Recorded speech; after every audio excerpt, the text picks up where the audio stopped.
We've kicked off a three-part series titled Where It's Not Safe, Our Roads.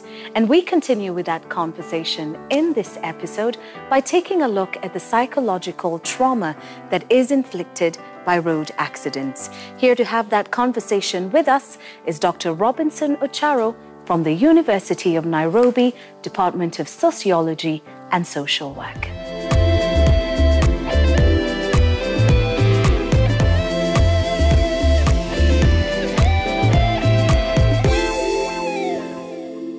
Hello and welcome to Sheila Lives Out Loud. I'm so grateful you found this channel. As always, please click subscribe, watch this video to the end, drop us a comment, and if you've seen something that you know is going to help somebody, share it. Share it and share it and share it, and don't stop sharing. And while you're here, please hit notifications so you never miss an episode when we upload. And we do that every Monday from the waterfront, Karen, a premier destination for retail and lifestyle. If you're looking to have a great day out with friends and family, this is where you'll get a great experience. And if you're looking for something more serious, maybe you want to expand your business or are ready to take that first step into business, this is the place for you to be. The waterfront, Karen, you've arrived. And Dr. Robinson Ocharo, it's such a pleasure to sit with you. Thank you for making the time to be here. Welcome. Dr. Robinson Ocharo is from the University of Nairobi, the Department of Sociology and Social Work. Karibu sana. Asante. We started a three-part series on where it's not safe to be. And that place is our roads. Aside from the physical trauma, there's something that happens in the mind. What is it that happens in the minds of road accident victims?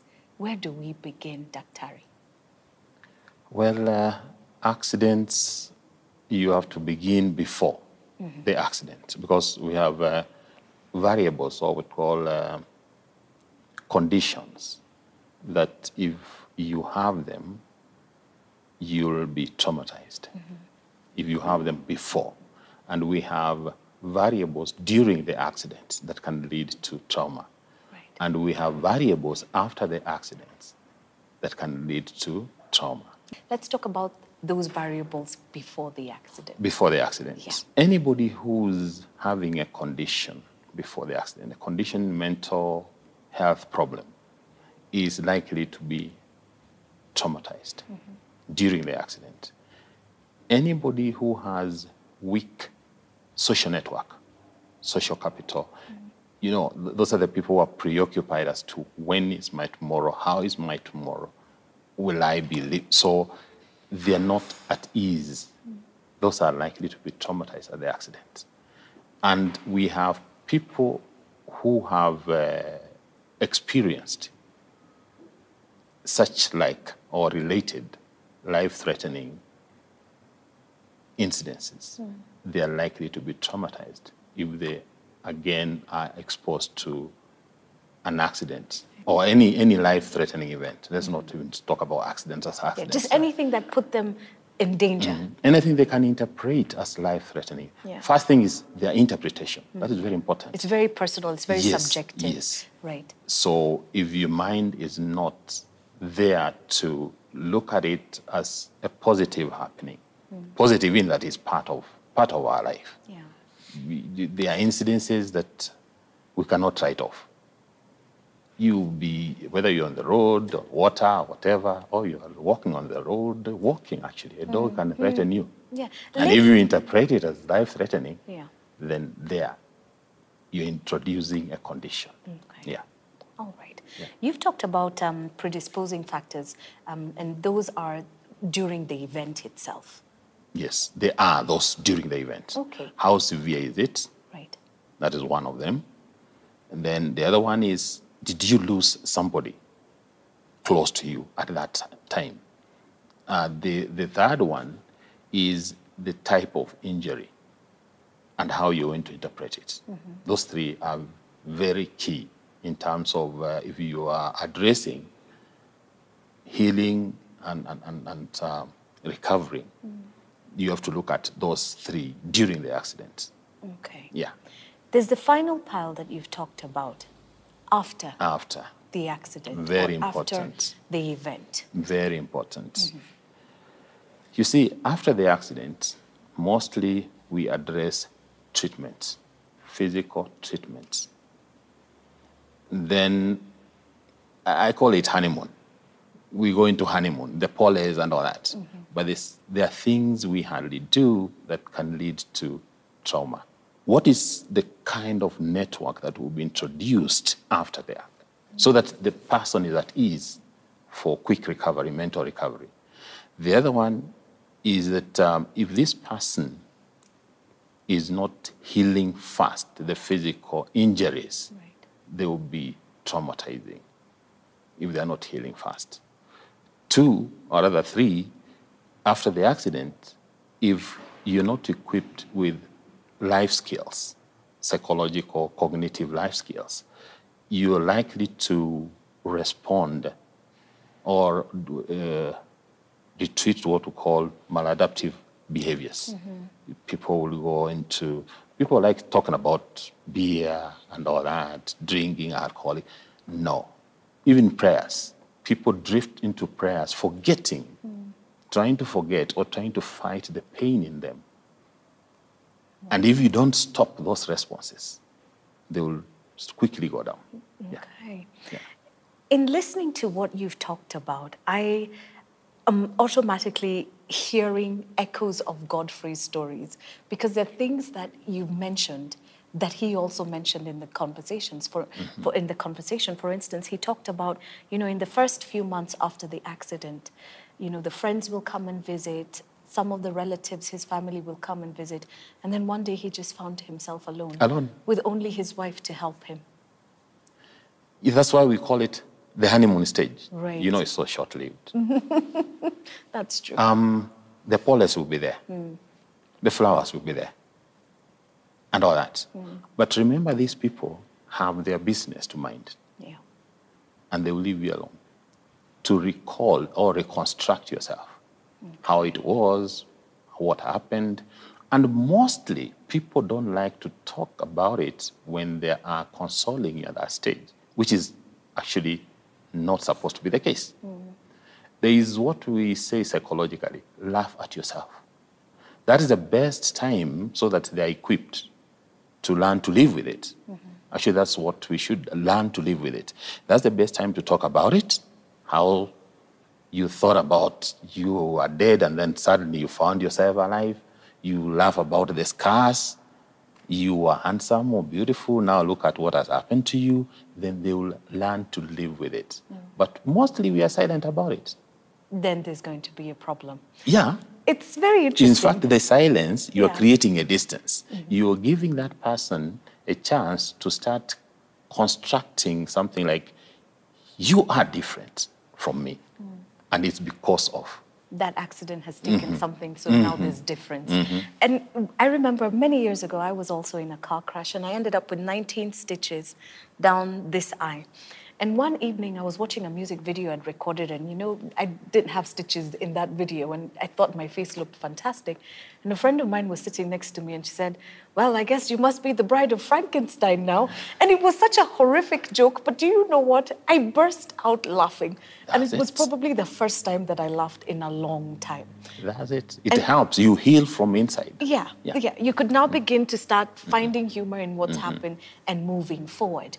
But not everybody finds humor. Not everybody moves forward. Let's talk about the impact. How can you tell somebody is really in a bad state psychologically? Because there are people who you'll go and see, and they'll tell you, I'm fine, but in all honesty, daktari kuna shida. They are not fine. Yes. There are 2 stages, and sometimes we discover them when it's too late. Stage 1 is the acute stress disorder stage. That is no more. The initial shock, it's no more. But don't let the acute, the SD, ASD, don't make it graduate to 4th week. That's the time you should be laughing it off, talking about it freely, encouraging the person, and doing what we call cognitive therapy. Yeah. The way they think. the way they interpret, the way they start thinking about them, the way they construct themselves, so that they start constructing themselves positively. The classic experiment that has been done about such incidences actually is a research that was done in hospital, in a hospital. And there were two types of patients here. There were those who were actually laughing on how soon they are going to die. And there were those who were, when will I leave this place? Those who were joking about how soon they will die were healing faster and leaving the hospital. And those who are worried as when they will, stay longer. And that's why we say, try to laugh at yourself. Right. And that is therapeutic in a way. Yeah. Okay. Yeah. Now, when it graduates to the next stage, what does that stage look like? And it must have a name. Yeah, it has a name. From acute stress disorders, fourth week, you're not treated mentally, psychologically, you're moving to post-traumatic stress disorders, which will need now technical, actually it's a hospital in a way, technical counseling, not just counseling, not friends coming to... Not the pastor coming to no, put no, his to hands pray. on your No. Right. Now they are picking you from down. You're already gone down, because there will be some of the signs, we have a way of testing it.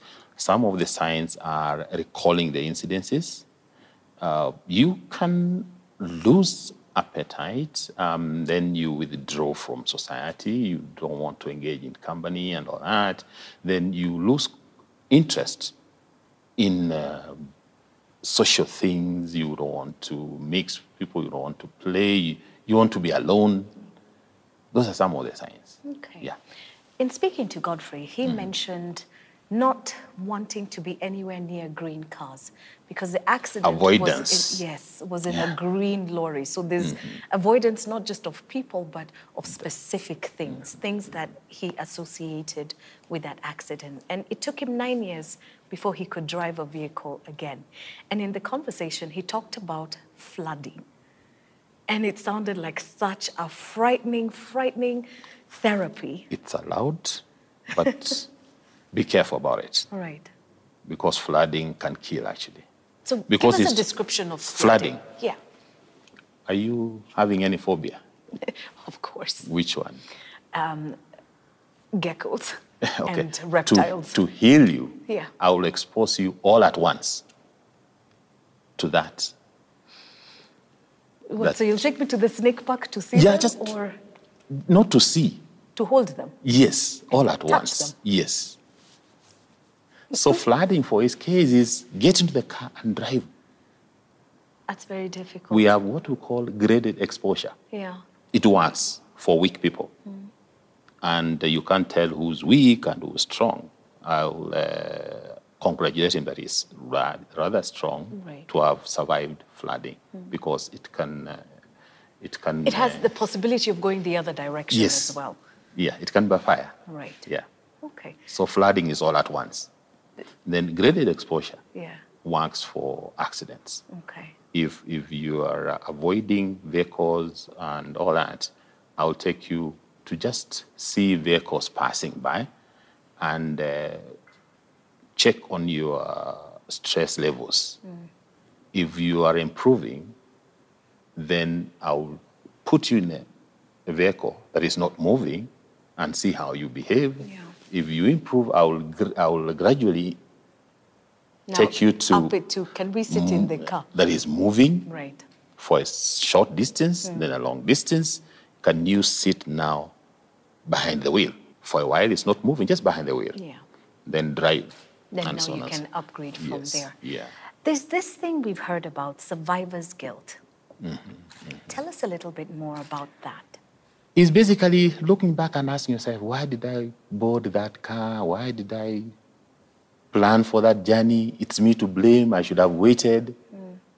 All that. Okay. You're blaming yourself. You're guilty. That there are things I did that led to that. And how do you get over survivor's guilt? Because I've heard people say, you know, if I didn't, and it's not even if I didn't do this, it's why am I the only one? Why did I do? No. Why am I the one who survived and this one died? Because I've also heard people say, I survived, but I don't know why I survived. And why. And I don't even know how I survived. So piecing your life together, how do you move forward? Because when all is said and done, healing has to happen. So how do we fix this? Two things. You have to change behavior and change way of thinking. By behavior, you'll have to track down if the person has maladaptive behaviors, including what I've just said, prayers that were not regular, now they are frequent. It's a crusade in the house every day. You see? Right. So that the person learns to interpret his life as part of this society.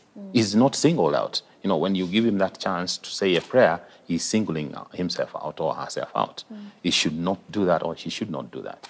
So in cognitive or psychological healing, you have to change their thinking about themselves and one thing we usually do is to encourage them to always remember and accept that what happened, they were not singled out, is part of this society.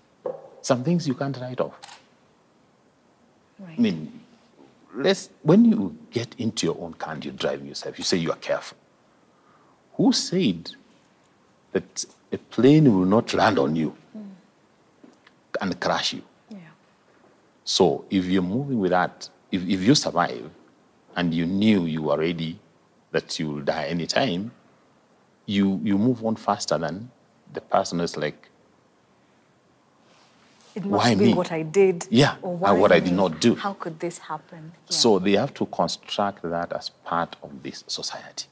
That's very important. When we talk about accidents and the psychological trauma, there's the trauma that comes with loss of a loved one. There's also the trauma that comes with loss of limbs, loss of a certain way of how you perceived yourself. Perhaps you were very independent, but then now suddenly things have changed and maybe you're bedridden and you cannot change from there. Maybe you're paralyzed. Reconstruction. That is one other part. Yeah. What I don't like is where people are like, can I be compensated? No. Don't go for compensation first. Can I be reconstructed and reintroduced back to society? Can I be functional? That's what we should aim at. Well, if I lose my limbs, does it mean I'm totally dysfunctional? The answer is no. So in part of the reconstruction is to make you come back as a functionary. Right. Yeah. Not a recipient of services. Aid, of sympathy, of services. Right. No. We have to make you a functionary. You lost your limb, make sure you go to work and you can work. We train you to do what you used to do, regardless of you not having your limbs. Has happened to you. Yeah. Okay. And you become part of. And remember always to discuss that so that it doesn't... It begin to fester inside and create another. I know people who have been reintroduced back to society and to work, and they're doing very well. Yeah. I've got one more question for you. Families dealing with the trauma, because a new normal has begun. What used to be and what is are two different things. And that too must have an impact on the family unit, on the larger social unit, where this person who's experienced this accident is living. How can we as a society, how can we as a family adjust? What are the things we need to pay attention to? Number one, specifically, Kenya needs education in terms of how to accept, recover, and reconstruct their own. Because in as much as we rely on the state to do this for us, or our insurance to do this for us and all that, the family comes in as the key in terms of getting this person back to normality. So the first thing we need actually in Kenya is education on how to handle this person, how to deal with, and what their needs are, because they have different needs depending on the injuries, depending on the losses. They will have different needs. And one thing I will not encourage is to go like fundraising and all that publicly in a way that we have a helpless person here. No, they are not helpless. They are valuable in one way or the other. You can also change. As a family, you can change their roles. Yeah. Depending on the loss and the injury. The other thing is, which is very threatening to a fast-growing country like Kenya, I hope we are fast-growing, the social distance is increasing. People don't have time for one another as family members. You wake up, you're flying different directions, and you're leaving somebody there to come in the evening and ask, how are you today? How have you been? Nimekuletea mkate na chai. No. No, it's so try and more. Get out with that person. Try and engage that person as soon as the physical injuries have healed. We're going into a holiday season. As we wind up part 2 of this series, Daktari, what would you like to say to Kenyans, to Africans who are watching, to the entire globe? Because road accidents are not just a Kenyan, African phenomenon. They're a global issue. They're claiming lives everywhere. I will say this. Let's try our best to reduce the human error in accidents. And human error extends from when you don't maintain your machine. The machine cannot tell you, like a human being, today I have a slight headache. It will just break. So we should have regular and good maintenance of our machines. Avoid, and this is very important, avoid driving under any excitement, although they say avoid driving. Under the influence. No. Right. Excitement alone. Now, we have these gadgets we use in the car. Yes. The best, switch them off. Or put your speakers on. And that just takes care of human error. Whatever else will happen, at least it's not in your reduced, hands. Right. Fantastic. Thank you so much for this conversation. Are you on social media, Daktari? Yes. Very good. Not all. Not all, but you're going to give us your preferred links so that we can share them on my platform, because I know there are a lot of people who are struggling, people who are looking for help and haven't known where to speak and who to speak with. And I'm sure one or two are going to be reaching out for some good help from the good doctor. Thank you so much once again. This is our second episode in a series titled Where It's Not Safe, Our Roads, and we hope that you've learned something. Please subscribe to this channel. Please drop us a comment and share this video. We want to try and keep as many people safe and happy over the holidays and into the beautiful new year that's now loading. Hit notifications, yes, so that you don't miss out on next week's episode. And it will be the final part of a 3-part series. And we look forward to catching up with you from the Waterfront Karen, a world-class destination for retail and lifestyle. The Waterfront Karen, you've arrived. Until next week, live out loud in all that you do.